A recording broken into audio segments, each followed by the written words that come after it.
more attention than a bunch of people with billboards because that's too easy to ignore. We got to think smart. Richard, your take on that? Yeah, and entertaining. To put it in a phrase, in a soundbite, I think with things like 9/11 and 10th anniversaries of things like that, the message is too often how our world has changed and too little of how our world really hasn't changed. Mm-hmm. How the new boss is the old boss. How this moment in history is very similar to a moment in history from 50 years ago or 100 years ago where opportunists came in and took away freedom. I mean, that's, the Patriot Yeah, Act, like the Red Terror. They use that to take the general public's rights instead of actually going after the, quote, commies over in Russia. It's like the gays are the new blacks kind of idea. Is that the onslaught gay people are going to marry and they're going to try to inject their gay agenda and all that stuff. That's the same thing in the 60s. It was black people were coming to marry your white daughters and that kind of thing. And it was used as a crowbar to keep people from going, we're not that different, actually. And there's also no, there's a lot of conversation about, the way the world changed and what these people symbolically meant, and very little conversation about,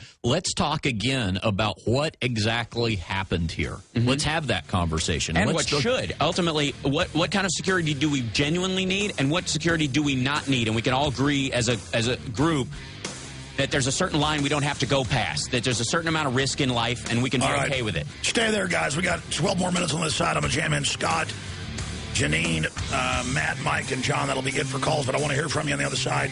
We'll be right back. Our guest, our Hal Sparks with HalSparks.com. Talk to him every day. What do you mean I don't support your system? Dave's a good guy. Yeah, he's lovely. What do you mean? Everybody's a lovely guy after they stop being a jerk. It's amazing. That's enough to make you a lovely guy.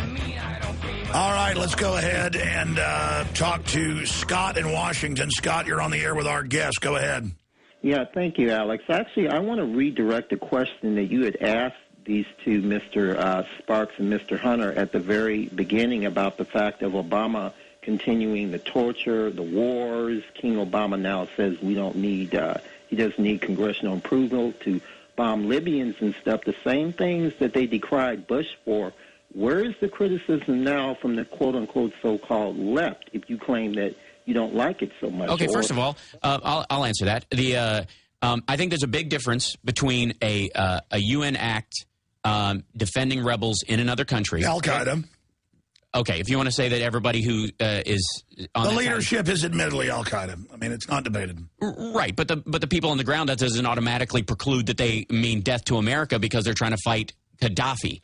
The point I'm trying to make is there's a huge difference between authorizing our government to be involved in keeping planes from bombing cities in another country and invading Iraq and sending massive amounts of troops over there. If you think Iraq and Libya or Egypt are the exact same thing, tell me that. Do you really believe that the commitment in Egypt is the exact same as Iraq? If you're going to the Iraq thing started with no-fly zones and bombing and all that, and we've got U.S. troops there advising him. And in a way, it's worse. Because, really? It's worse? Let me explain. It's worse constitutionally because as bad as Bush was, and I was against those wars, he went to Congress and got the approval. This is a big deal. This is like Caesar crossing the Rubicon to launch this and then to say it's not a war, it's a kinetic action, and to feed us all of this, and then to leave troops in Iraq, but call them diplomats, and to keep Guantanamo Bay going. Right. Well, look at the base we have in Okinawa and Germany. Is it possible to criticize Lord Obama? Of course it is, but you also can't just sweep everything as if it's all equal. Did he keep the torture going? Yeah. Did he keep the secret arrest going? My whole point is they're bought and paid for by the same people. Yes, okay. And so here's where Obama supporters, I think, deserve some blame, okay? It's an analogy I'll draw to the invasion of Iraq in the wake of 9/11 that got us conveniently off of dealing with what really happened there, and now we're focused on invading Iraq that didn't have anything to do with 9/11. To me, it's the same thing. You get Obama elected, and if you supported him, you have your guy in office now. But when you vacate the political process, and there were plenty of listeners to my own show who did that. Well, like I said, our guy won. I'll see you in 4 years.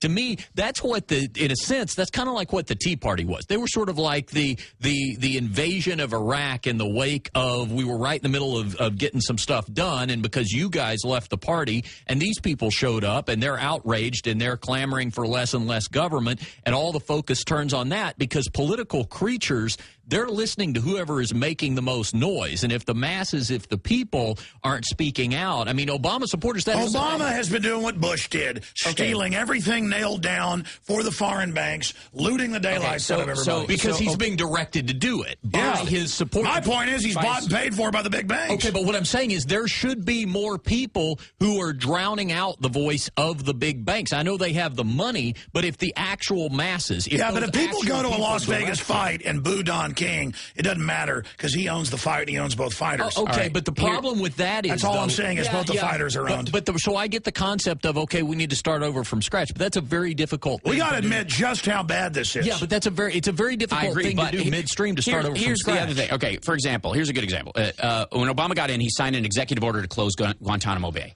And he signed an executive order as president, a single act that he can do as an individual. To close it in 1 year. To close it in 1 year, absolutely. And the Republicans, specifically, the Republicans in office, made it defunded a movement of any prisoners into the United States for trial so that they could be tried under a non-military system. They defunded any area that they would be brought to. No, they're bad. I mean, that's wrong. What I'm saying is, if you're going to say that all I'm doing is inflating Obama and not and that I support everything he does. All right, let me ask you this. You can't just wipe away the fact we're almost out of he's time. Actually tried to do and been undermined by people who are... No, you made the point. It's a good point on that issue.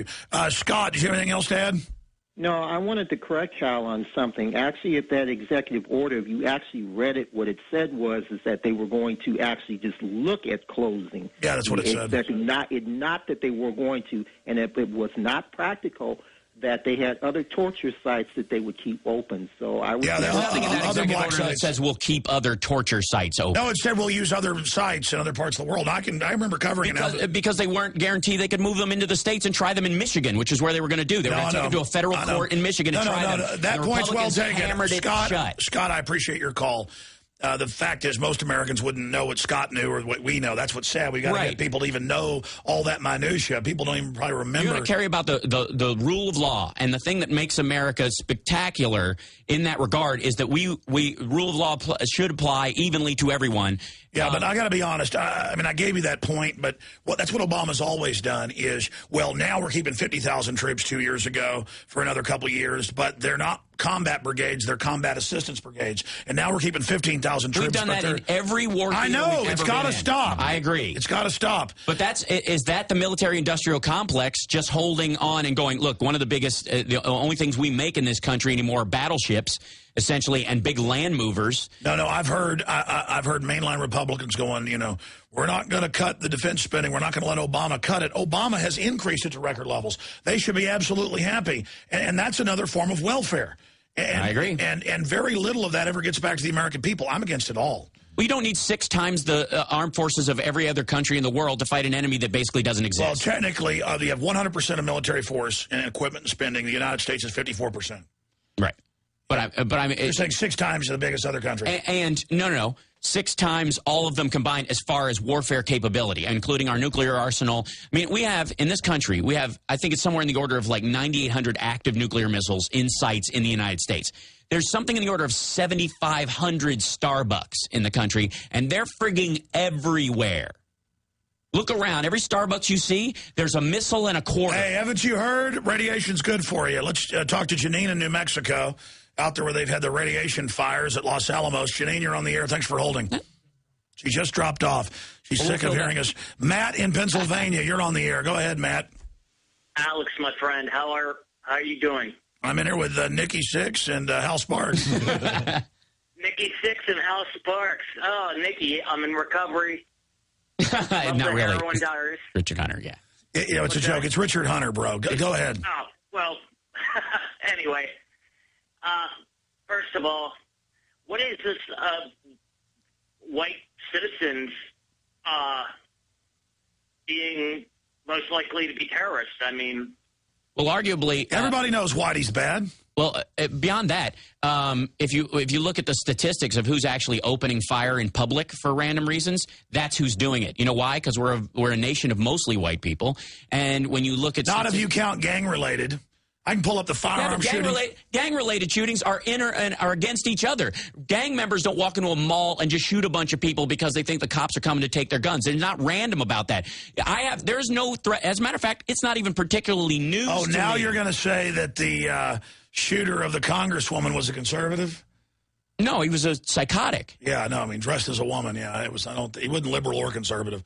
Even though he'd been a liberal before, he was totally whacked out taking hallucinogens every day. He was nuts. Yeah. He was a crazy person. The point is, was he brown? Is that anti-white to point out the fact that that guy, the guy who was going Listen, I'm telling you, I have the training manuals. I can show them to you. That's because most of the time, when you look at the crime statistics, because of gang-related stuff in this country, and by the way, the drive-by shootings of the 80s and the early 90s that were related to black and Hispanic people have not arced into some giant, violent wave by black and Hispanic people in this country. And they were actually that has been. They've been killing each other in record levels. No, they haven't. Violent crimes, actual murders have gone down, and they're completely equal to when the Irish and the Italians were fighting for alcohol in the early 20s and 30s. This is the same kind of strategic stuff. They were shooting each other.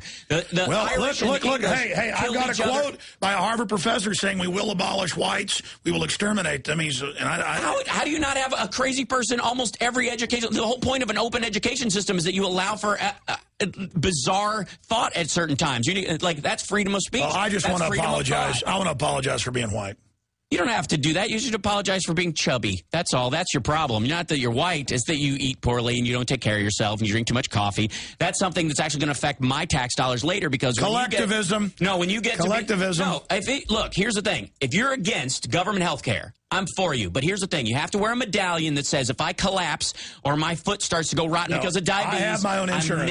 I have my own insurance. Right. But that's what I said when you first got on. Once you collectivize things, and once you get everybody communal, then they can start managing and nanny-stating everybody, and it's nightmarish. Let's jam in one more call. One more call. We're caring for the people. By the way, okay, we won't take any more calls. We only got 1 minute left. The insurance companies wrote that stinking health care plan. I know. And then they had all the lying Democratic operatives get up there and say you were racist if you're against health care. I can play you the clips. You didn't know that? Carlos Watson, Slimeball Matthews, Mr. Maddow, all of those guys. Mr. Maddow? Yeah, really? Yeah. Because she's a lesbian, you're calling her a dude? No. Here's the deal. I don't even care about all that stuff. No, you just I like to make fun of her because I called Janet Reno Mr. Reno. Because she has a short haircut and because because it's funny. She's a lesbian. I hear the liberals all the time with all their sex jokes all the time. No, I think it's funny. I know. I think it's funny. Anyways, getting back to what I'm saying. Mr. Maddow. Yeah. Because I'm not politically correct. Mr. Maddow. Well, that's not political correctness. I think it's a conspiracy. That's rudeness. No, you know what? I've made jokes about Ann Coulter being a man. I don't think it has nothing to do with whether she is or not. Either. Yeah, but the point is, it's free speech, and I think it's funny as hell. They arrest you now. They arrest you now in England for saying that. An evil white guy. There you go. No, hey, guys, not evil, I appreciate you both coming in. Retransmission starts now.